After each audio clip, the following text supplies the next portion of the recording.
ఒక మంచి కార్యక్రమాన్ని చేపట్టాలని ప్రభుత్వం ఈరోజు పొన్నం ప్రభాకర్ గారు తీర్మానాన్ని ప్రవేశపెట్టిండ్రు. దాంట్లో చర్చలో భాగంగా ప్రతిపక్షాలందరూ కూడా సలహాలు సూచనలు తీసుకోదలుచుకున్నారు. అయితే ఈ సందర్భంగా సలహాలు సూచనలు ఇచ్చేదానికంటే కూడా అనుమానాలను లేవనెత్తడం ద్వారా ఈ అంశాన్ని పక్కదోవ పట్టించి ప్రజలకు కొన్ని అనుమానాలను రేకెత్తించే విధంగా చర్చ ఆ దిశగా జరుగుతుంది అధ్యక్ష. ఈ సందర్భంగా నేను తమ ద్వారా ప్రతిపక్ష పార్టీలకు సభలో ప్రాతినిధ్యం లేని మిగతా వర్గాలకు సామాజిక వర్గాలకు కూడా తమ ద్వారా నేను ఏం చెప్పదలుచుకున్నా అంటే బడుగు బలైన అల్పసంఖ్యాక వర్గాల అభ్యున్నతికి నిరంతరం పాటుపడ్డ చరిత్ర కాంగ్రెస్ పార్టీది.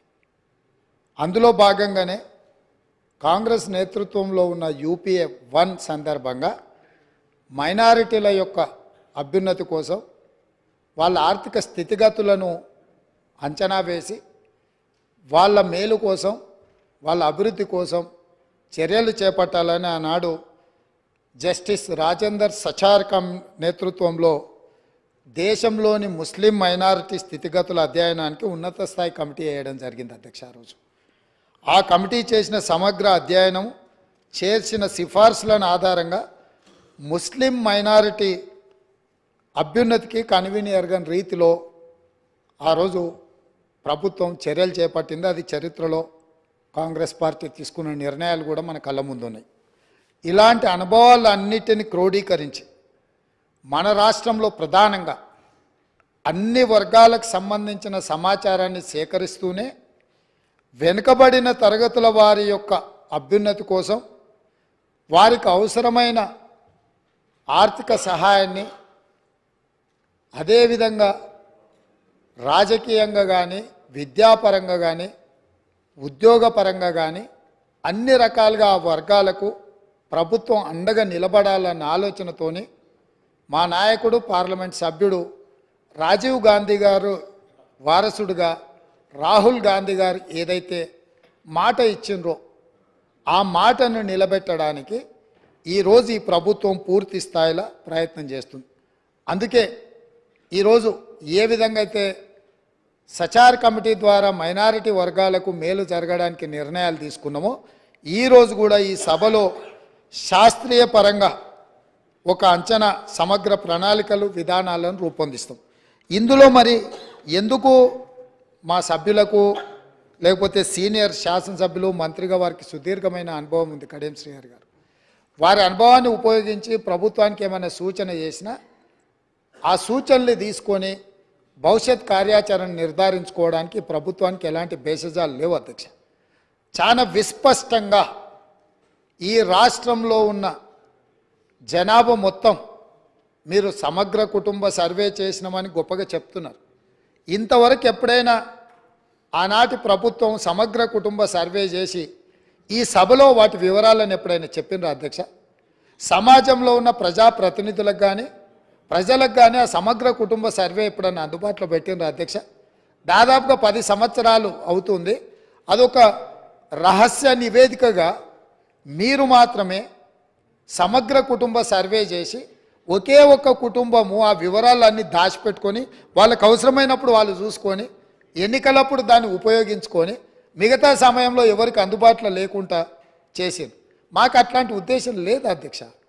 మేము ఈరోజు ప్రవేశపెట్టిన తీర్మానంలో స్పష్టంగా వెనుకబడిన తరగతుల, షెడ్యూల్డ్ కులాల, షెడ్యూల్డ్ తెగల మరియు మిగతా బలహీన వర్గాలకు చెందిన ప్రజల అభ్యున్నతిని నిమిత్తం వివిధ సామాజిక, ఆర్థిక, విద్యాపరమైన, ఉపాధి, రాజకీయ అవకాశాల ప్రణాళికలను రూపొందించి అమలుపరిచేలా తెలంగాణ మంత్రివర్గం 4/2/2024 తేదీన చేసిన సిఫార్సు మేరకు తెలంగాణ రాష్ట్రమంతటా సామాజిక, ఆర్థిక, విద్యాపరమైన, ఉపాధి, రాజకీయ కుల సర్వే, కుల గణన, ఒక సమగ్ర కుటుంబ ఇంటింటి కుటుంబ సర్వేను చేపట్టాలని ఈ సభ ఏకగ్రీవంగా తీర్మానిస్తుంది. ఇందులో ఎలాంటి అనుమానాలకు శశభిషలకు తావు లేకుండా ఈ ప్రభుత్వం ఒక తీర్మానాన్ని ప్రవేశపెట్టింది. ఈ తీర్మానాన్ని మీరు అర్థం చేసుకొని మీకున్న అవగాహన మేరకు మీకున్న అనుభవం మేరకు మీరు ఇంకేమైనా ఇది అమలు చేసే క్రమంలో ఏదైనా న్యాయపరమైన చట్టపరమైన చిక్కులు వచ్చే అవకాశం ఉందని మీకు ఏదైనా అనుమానం ఉంటే మీ అనుమానాలతో పాటు దీన్ని అమలు చేయడానికి సూచనలు ఇవ్వండి. మీరు అన్ని అనుమానాలను లేవనెత్తి అసలు ఈ తీర్మానానికే ఒక చట్టబద్ధత లేదన్నట్టుగా చర్చ జరగడము ఇది మనందరికీ మంచిది కాదు. కాబట్టి సో మీ మనసుల్లో ఏదైనా అనుమానం ఉంటే అనుమానాన్ని చెప్పండి, దానికి మీ వైపు నుంచి ఇచ్చే సూచన కూడా చెప్పండి. మేము ఇక్కడ ఇది రహస్యంగా మేమేదో కూర్చొని మేమేదో పదురుకొని కూడుకొని ఏదో తీర్మానాన్ని పెట్టి చర్చ లేకుండా పాస్ అని ముందుకు వెళ్ళదలుచుకోలేదు అధ్యక్ష. ఇది అత్యంత కీలకమైంది. తెలంగాణ సమాజంలో సుప్రీంకోర్టు వరకు కూడా జరిగిన చర్చలు ఏముంది, మీరు బలహీన వర్గాలకు మీరు అండగా నిలబడాలంటే మీ లెక్కలేంటివో మీకు తెలవాలి అన్నారు. ఈ బలహీన వర్గాల లెక్కలు తెచ్చి వాళ్లకు నిధుల విషయంలో నియామకాల విషయంలో సహేతుకమైన వాళ్ళ వాటాను వాళ్ళకి ఇవ్వాలని ఆనాటి కేంద్ర ప్రభుత్వం 2011లో ప్రయత్నం చేసింది. ఆ ప్రయత్నాన్ని తదనంతరం వచ్చిన కేంద్ర ప్రభుత్వము ఆ విషయాలను అన్నిటిని కూడా తొక్కిపెట్టి ముందుకు తీసుకురాలి. 1931 తర్వాత మళ్ళీ మా ప్రభుత్వమే యూపీఏ ప్రభుత్వమే శ్రీమతి సోనియా గాంధీ గారు చైర్పర్సన్గా ఉన్న యూపీఏ 2లో 2011లో ఆనాడు ఈ పూర్తి వివరాలను కేంద్ర ప్రభుత్వమే చేపట్టింది అధ్యక్ష. ఆ నివేదికలను బయట పెట్టకుండా తర్వాత వచ్చిన నరేంద్ర మోడీ గారి ప్రభుత్వం అడ్డుకున్నది. 10 సంవత్సరాలు ఆ ప్రభుత్వం అడ్డుకున్నది. 10 సంవత్సరాలు గత ప్రభుత్వం సమగ్ర కుటుంబ సర్వే చేసి వివరాలు బయట పెట్టకుండా ఈరోజు ఆ వివరాలను కూడా దాచిపెట్టారు. అందుకే ఈరోజు మేము స్పష్టంగా, ఎందుకంటే 1% ఉన్నోళ్లకు డెఫినెట్గా బాధ ఉంటుంది. ఎందుకంటే మేము 1% రాష్ట్రాన్ని అంతా మా చేతుల్నే గుప్పిట్లో పెట్టుకున్నాం. ఈరోజు లెక్కలన్నీ బయటకు వస్తే 50% ఉన్నోళ్ళకి ఎక్కడ మనం రాజ్యాధికారంలో భాగం ఇవ్వాల్సి వస్తుందన్న ఆలోచనతోటి కొంతమందికి బాధ ఉండొచ్చు అధ్యక్ష. నేను ఆ వివరాల జోలికి వెళ్ళదలుచుకోలేదు. ఇప్పటికైనా ప్రధాన ప్రతిపక్ష నాయకుడు వారు వచ్చి, ఒకవేళ వారు రాకపోయినా వారిని ఎవరినైతే చేయాలనుకున్నారో వారు మాట్లాడకుండా పక్క నుంచి నకలు చిట్టీలు అందించి పెద్దలు కడియం శ్రీహరి గారిని కూడా తప్పుదో పట్టించే ప్రయత్నం చేస్తారు. ఎందుకంటే పాపం వారి కడియం శ్రీహరి గారి చిత్తశుద్ధి పట్ల మాకు ఎలాంటి అనుమానం లేదు. నేను పదే చెప్పినా ఇప్పుడు కూడా ఆన్ రికార్డులో చెప్తున్నా. కాకపోతే సావాస దోషం అంటారు కదా, కొంతమంది పక్కలో కూర్చొని వారిని కూడా తప్పుదోవలో నడిపించే ప్రయత్నం చేస్తుండ్రు. దీనికి సంబంధించి అధ్యక్ష పార్లమెంట్ మార్చాల్సిందే, సీటు కాదు బయటికి పంపాల్సిందే. సీటు మారిస్తే కూడా గాలి జోకితే మళ్ళీ ప్రమాదం ఉంటుంది. నేను స్పష్టంగా నేనే క్వశ్చన్ వేసిన అధ్యక్ష. 21/12/2021లోనే పార్లమెంట్లో నేను ప్రశ్న వేసిన, ఆ ప్రశ్నకు సంబంధించిన రిప్లై కూడా ఉంది. తారక రామారావు గారికి ఇది పంపుతా, ఎందుకంటే వారికి ఏమైనా అనుమానాలు ఏమైనా ఉన్నాయో నా ప్రశ్నకి ఇచ్చిన జవాబు డీటెయిల్గా ఇక్కడ ఉన్నది. వీటన్నిటిని పరిగణలోకి తీసుకొనే ఈరోజు మా ప్రభుత్వం ఒక మంచి ప్రయత్నం చేస్తుంది. ఎక్కడో ఒక దగ్గర దీనికి పునాది పడాలి. ఆనాడు రాజ్యాంగం రాసుకున్నప్పుడే కాంగ్రెస్ పార్టీ ఎస్సీ ఎస్టీలకు రాజ్యాంగపరమైన రక్షణ కల్పించి రిజర్వేషన్లు ఇచ్చిండ్రు. కాబట్టే ఈరోజు 19 మంది ఎస్సీలు 12 మంది ఎస్టీలు సభ్యులై చట్టసభలకు వచ్చిండ్రు. 5 మంది 3 ఎంపీలు 3 ఎస్సీలు 2 ఎస్టీలు ఎంపీలై ఈ రాష్ట్రం నుంచి పార్లమెంట్లోకి వెళ్తున్నారు. ఇవన్నీ కూడా కాంగ్రెస్ పార్టీ ప్రజల యొక్క అవసరాలను అన్నిటినీ దృష్టిలో పెట్టుకొని వాళ్ళు అడగకంటే ముందే వాళ్ళ అవసరాలు తీర్చాలన్న ఆలోచన మాకుంది.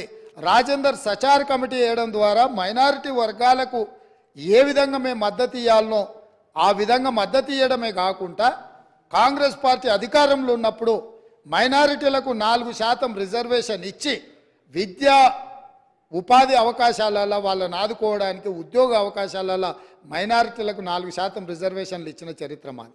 ఇక ఈరోజు మేనిఫెస్టో ఎన్నికలు హామీలు ఉన్న ఒకవేళ చర్చ చేయాలనుకుంటే తమరి అనుమతితోటి మళ్ళొకసారి ప్రత్యేకంగా చర్చ పెడదాం. మళ్ళీ వచ్చే సమావేశాలలో కానీ మీరు ఏదైనా ప్రత్యేకంగా సమావేశాలు ఇచ్చినా 2014, 2018 ఎన్నికలలో మీ ఎన్నికల మేనిఫెస్టోలో ఏమేం పెట్టిండ్రు, ఏమేమి అమలు చేసిరు, 2023 ఎన్నికలలో మా మేనిఫెస్టోలో ఏం పెట్టినాం, ఈ 70 రోజుల్లో మేము ఏం అమలు చేసినాం, భవిష్యత్తులో ఏం అమలు చేయబోతున్నామో మేనిఫెస్టోల మీదనే ఓ ప్రత్యేకమైన చర్చ పెడతాం. మాకు ఎలాంటి అభ్యంతరం లేదు. ఒకవేళ మీరు ముందుకు వస్తే మీ సభాపక్ష నాయకుడిని మీ మీ నాయకుడిని అడిగి వారి అనుమతి తీసుకొని రాండి. ఎందుకంటే మళ్ళీ మేము ఇక్కడ పెట్టినాక వారు వద్దన్నారు అనుకో, మీరు అందరూ మళ్ళీ సభలో లేకుండా బయటకు వెళ్తారు. కాబట్టి ఇప్పటికైనా పెద్దలు శ్రీహరి గారిని మీకు ఎలాంటి అనుమానం అక్కర్లేదు, మీ అనుభవాన్ని ఉపయోగించి ఈ ప్రభుత్వానికి మీరు ఏమైనా సూచన చేస్తా అంటే